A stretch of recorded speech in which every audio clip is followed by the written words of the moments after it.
এবার নবী সাল্লাল্লাহু আলাইহি ওয়াসাল্লামের কাছে খবর যখন আসছে রাষ্ট্রদূতকে হত্যা করেছে, আমার সাহাবীকে। কয়জন সাহাবীকে হত্যা করেছে? 10 জন, 20 জন, 100 জন? একজন সাহাবীকে হত্যা করার প্রতিশোধ নেওয়ার জন্য নবী সাল্লাল্লাহু আলাইহি ওয়াসাল্লাম 3000 বাহিনীর একটা জিহাদি কাফেলা তৈরি করলেন।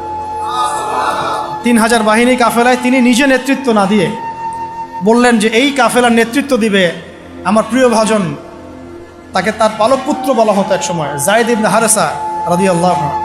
কোন যায়েদ? তায়েফের সফরের সঙ্গী, তায়েফের সফরের একজন সাহাবী তার সাথে ছিলেন, তার নাম যায়েদ ইবনে হারেসা। যখন তায়েফবাসী নবীজিকে মারছিলেন, যায়েদ ইবনে হারেসা রাদিয়াল্লাহু আনহু তার বুক দিয়ে নবীকে জড়ায় ধরেছিলেন যে আমার গায়ে আঘাত লাগুক, তার গায়ে না লাগুক। এই সাহাবী যায়েদ ইবনে হারেসা রাদিয়াল্লাহু আনহু তাকে পতাকা দিয়ে বললেন, এই মোতার যুদ্ধের আমির হচ্ছে যায়েদ ইবনে হারেসা।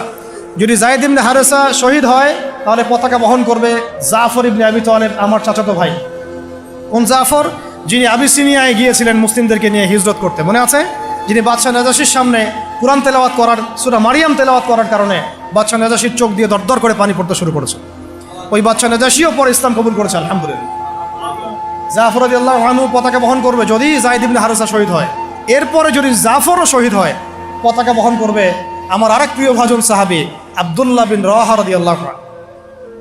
আব্দুল্লাহ বিন রওয়াহা রাদিয়াল্লাহু আনহু, যাকে যে কোনো মুহূর্তে যদি বলতেন ইসলাম নিয়ে একটা শের বলেন, একটা কবিতা বলেন, ইনস্ট্যান্ট তিনি শের বলে ফেলতে পারতেন। এত সুন্দর, এত উন্নত কাব্য প্রতিভা ছিল তার মধ্যে। এই হলো আব্দুল্লাহ বিন রওয়াহা রাদিয়াল্লাহু আনহু, নবীজির অত্যন্ত প্রিয় ভাজন সাহাবী।